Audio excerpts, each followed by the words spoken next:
अभी अभी एक बहुत सुंदर पंक्ति मेरे पास आई। हर पतंग को एक दिन कचरे में जाना है। ध्यान से सुनना मेरी बात।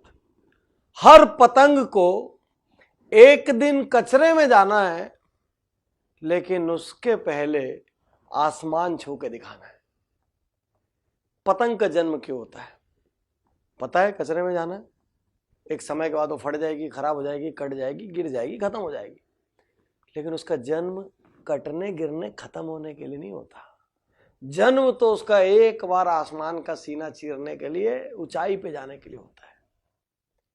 हम सब भी एक दिन मिट्टी में मिल जाएंगे, खत्म हो जाएंगे, लेकिन उसके पहले शिखर पे जाना होगा। उसके पहले कुछ हासिल करके हम पैदा क्यों हुए? ऊपर वाले ने हमारे पे इतना टाइम क्यों लगाया? इसको नीचे प्रूव करके जाना पड़ेगा। जाना मिट्टी में निश्चित है। और ऐसे में कई ज्ञानी डायलॉग मारते हैं, क्या लेके आया है, क्या लेके जाएगा। और ज्यादा ज्ञानी हो, पढ़ा लिखा, तो बोलता है नेपोलियन भी क्या लेके गया था, लास्ट में उसके दोनों हाथ बाहर थे, दोनों हाथ खाली थे। ये सब कामचोर लोग हैं। ये सब जो इस टाइप की बातें करते हैं ना, उसको बोलना ठीक है, जितनी प्रॉपर्टी तेरे पास है, जब खाली हाथ ही जाना है और मिट्टी में मिल जाना है तो मेरे नाम कर दे अभी से, क्योंकि लेके तो नहीं जा पाएगा। अपने बच्चे के भी नाम क्यों करता है? उसको भी खाली हाथ ही जाना है, उसको भी मिट्टी में मिल जाना है, तो मेरे को दे दे। तो ये सब फालतू की बकवास बातें हैं।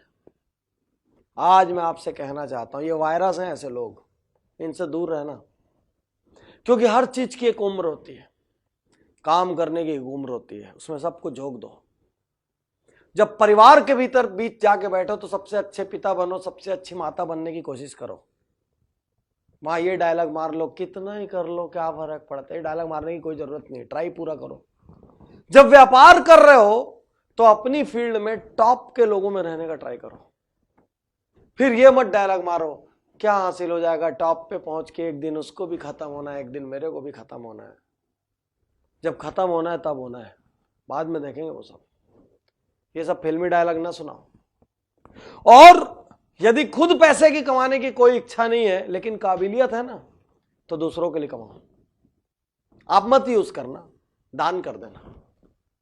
कुछ अस्पताल बनवा देना, कुछ अनाथालय बनवा देना, कुछ की शादी करा देना, कुछ का घर बनवा देना। यदि प्रभु ने, ईश्वर ने, प्रकृति ने आपको यह काबिलियत दी है, आपको ये क्षमता दी है, आपको इतना ज्ञान दिया है कि आप अर्न कर सकते हैं, आपको कॉन्फिडेंस दिया, वो आपको लीडरशिप दी है, आपको पैसे का उपयोग नहीं करना है, कोई दिक्कत नहीं, समाज के लिए कमाइए।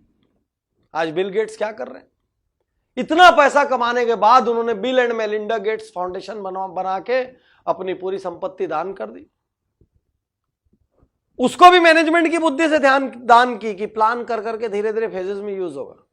वारेन बुफे ने दान कर दी, मार्क जुकरबर्ग ने दान कर दी, इंडिया से अजीम प्रेमजी ने दान कर दी, सबने दान कर दी। आपको खुद यूज नहीं करने तो आप दान कर दीजिए। फर्क इस बात से नहीं पड़ता कि आप कितने सफल हैं, फर्क इस बात से पड़ता है कि आपने उतनी सफलता हासिल की कि नहीं जितनी आप में योग्यता थी। इस बात से कोई फर्क नहीं पड़ता। आप में 1000 तक पहुंचने की योग्यता थी, आप 50 पे ही रुक गए तो आप सफल नहीं हुए। भले आपके साथी 10 पे, आप सोच रहे हो मैं उनकी तुलना में सफल हूं, गलत, आप सफल नहीं हो। क्योंकि आप में 1000 की योग्यता थी और आपने 50 पे अपनी चीज रोक ली, 100 पे अपनी चीज रोक ली, आप सफल नहीं हो। किसी भी मशीन की इज्जत तब होती है जब वो 100% परफॉर्मेंस में जाती है। किसी भी गाड़ी की इज्जत तब होती है जो टाइम पे पहुंचती है। कोई भी ट्रेन लेट होती है तो गालियां खाती है, कोई भी फ्लाइट रद्द होती है तो गालियां खाती है। सराहना उसको मिलती है जो टाइम पे पहुंचती है। तो साथियों, मैं आपसे कहना चाहता हूं,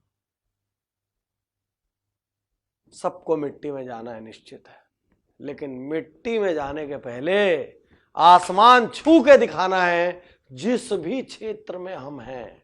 नहीं तो फिर पैदा क्यों हुए? आप तो धरती के बोझ हो, क्यों आए? फिर टाइम पास करने आए?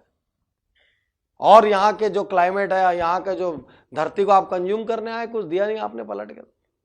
अपने जन्म को सार्थक कीजिए।